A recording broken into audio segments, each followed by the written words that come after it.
The Silent Chef. The kitchen of La Bella Vita, the most exclusive restaurant in downtown Chicago, buzzed with the clatter of pots and the sizzle of pans. Amid the chaos, Miguel Torres scrubbed a stack of greasy dishes in the corner, his hands raw from hours in soapy water. The air was thick with the aroma of truffle risotto and seared scallops, dishes that had earned the restaurant a Michelin-star and a reputation as the city's culinary crown jewel. But Miguel, a wiry 38-year-old with calloused hands and a quiet demeanor, was invisible to the glamorous patrons and the haughty staff. To them, he was just the dishwasher, a nobody.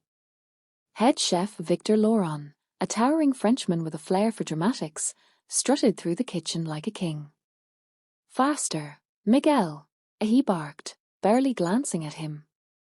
"These dishes won't clean themselves, and we have critics coming tonight." Victor's sous chefs snickered, their egos inflated by his constant praise. Miguel kept his head down, scrubbing harder, his dark eyes betraying no emotion. What no one knew, not Victor, not the staff, not even the loyal busbear, Carlos, was that Miguel was the genius behind La Bella Vita's signature dishes.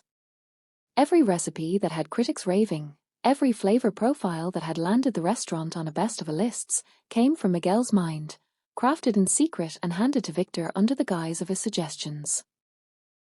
Years ago, Miguel had been a rising star in the culinary world, trained at Le Cordon Bleu and celebrated for his innovative fusion of Mexican and French cuisines. But a tragic car accident that claimed his wife and unborn child had shattered him. Grief-stricken, he'd abandoned the spotlight, choosing the anonymity of dishwashing to stay close to the kitchen without the pressure of fame. Victor, a mediocre chef with a knack for self-promotion, had stumbled upon Miguel's talent when he found a scribbled recipe in the break room.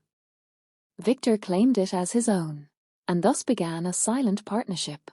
Miguel created, Victor took credit, and the restaurant thrived. Tonight, though, was different. The city's top food critics were dining at La Bella Vita, and Victor was in a frenzy. "This is my night," he declared, adjusting his pristine chef's coat. "If we impress these critics, I'm set for a James Beard Award." He turned to Miguel, who was stacking clean plates. "You, dishwasher. Don't screw this up. Keep the kitchen spotless, or you're out."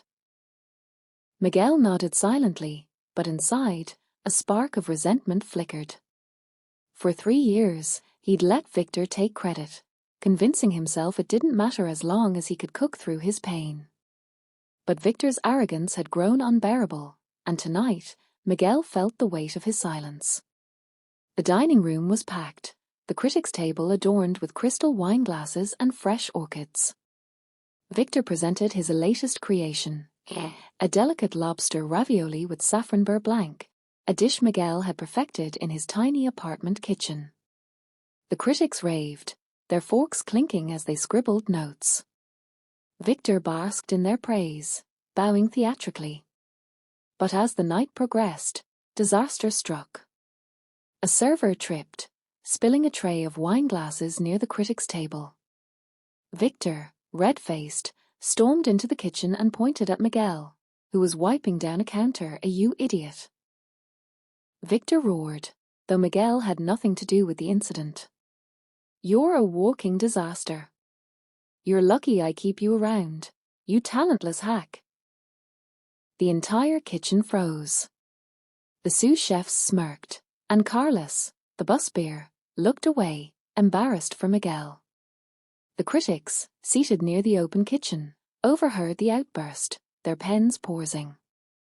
One of them, a sharp-eyed woman named Eleanor Voss, raised an eyebrow. "Is that how you treat your staff, Chef Laurent?" she called out. Victor faltered, then forced a laugh. "Just keeping the help in line, madam. You know how it is, some people need a firm hand." Eleanor's lips tightened, and she jotted something in her notebook. Miguel, still silent, felt the sting of Victor's words. Talentless hack. The phrase burned. He'd swallowed insults before, but this was public, deliberate, and in front of the city's most influential critics. Something snapped inside him. The next morning, Miguel sat in his cramped apartment, staring at a flyer for the National Culinary Arts Competition, a prestigious event broadcast live across the country. The grand prize, $100,000 and a chance to headline a new restaurant. Miguel's fingers traced the flyer. He hadn't competed since before the accident, but the memory of Victor's humiliation fueled a decision. It was time to reclaim his voice. He registered under a pseudonym, El Silencio, and spent weeks perfecting a new dish, a mole-inspired duck confit with a mezcal reduction, blending his Mexican heritage with his classical training. The dish was bold, soulful, and unmistakably his. When the competition day arrived, Miguel slipped into the event unnoticed, his plain hoodie and jeans a stark contrast to the flashy chef's coats of his rivals. Victor was there, too, strutting with his usual bravado, unaware that the mysterious El Silencio was the man he'd called a hack. The competition was fierce. Chefs from across the country presented their dishes to a panel of judges, including Eleanor Voss, who'd been at La Bella Vita that fateful night. Victor's entry, a rehashed version of Miguel's lobster ravioli, earned polite applause but lacked originality. When Miguel's turn came, he stepped onto the stage, his face partially hidden by a cap. He presented his dish with quiet confidence, explaining its cultural roots and the story of loss that inspired it. The judges tasted, and the room fell silent. Eleanor's eyes widened. "This is extraordinary," she said. "Who are you?" Miguel said nothing, letting his food speak. The judges awarded him the highest score of the night, advancing him to the finals. Victor, eliminated in the first round, fumed in the audience, muttering about overhyped amateurs. Over the next 2 days, Miguel dominated the competition, his dishes a symphony of flavor and emotion. By the final round, whispers about El Silencio's identity buzzed through the crowd. Was he a celebrity chef in disguise? A prodigy? The final challenge was a live cook-off, televised to millions. Miguel faced off against a renowned chef from New York, preparing his signature duck confit. Victor, watching from the sidelines, grew suspicious. The technique, the flavors, it was too familiar. During a commercial break, he cornered Carlos, who'd come to support Miguel. "Who is this guy?" Victor demanded. Carlos, loyal but nervous, stammered, "I don't know, chef." "Don't lie to me." Victor snapped, grabbing Carlos's arm. "That's my style out there." Carlos pulled away, his loyalty to Miguel outweighing his fear. "Maybe it's not yours, chef. Maybe it never was." The final dishes were presented, and Miguel's won unanimously. The crowd erupted as Eleanor Voss took the stage to announce the winner. "El Silencio, please reveal yourself," as she said, her voice warm but curious. Miguel stepped forward, removed his cap, and faced the audience.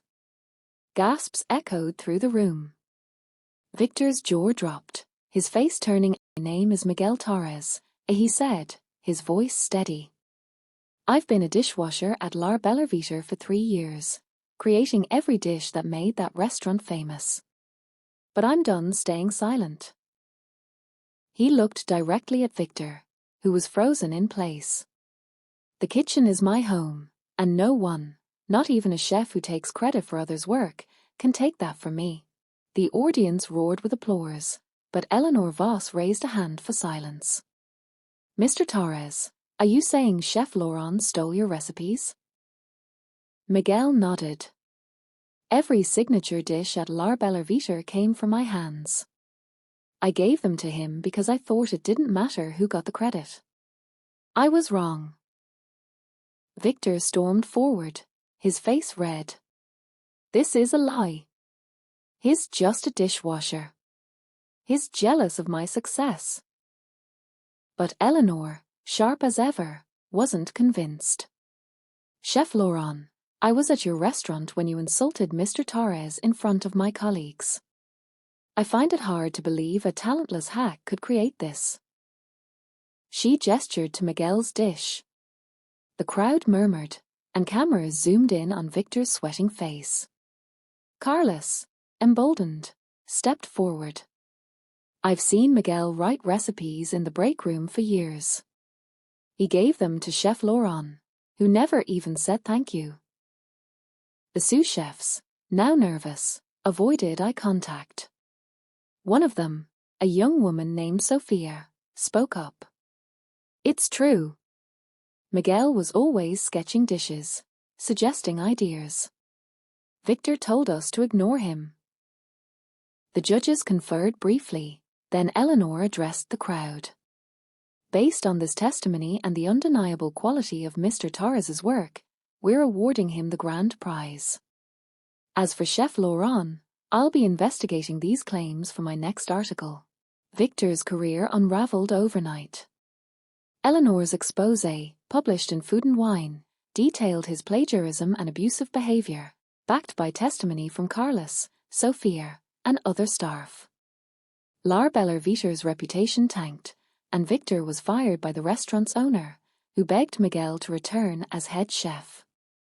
Miguel declined, choosing instead to open his own restaurant, El Corazón, dedicated to his late wife. It became a beacon for authentic, soulful cuisine, staffed by people who shared his values of respect and creativity.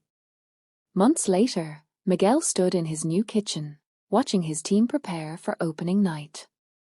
Carlos, now a sous chef, grinned as he plated a dish. You did it, Miguel. You showed the world who you are. Miguel smiled, his hands no longer raw from dishwashing but steady from creating. No, Carlos. I showed myself who I am. As the first customers arrived, Eleanor Voss walked in, her notebook in hand. Mr. Torres, she said, I can't wait to taste what you've created next. Miguel nodded, his heart full. For the first time in years, he felt whole, not just a chef, but a man who'd reclaimed his voice, his passion, and his pride.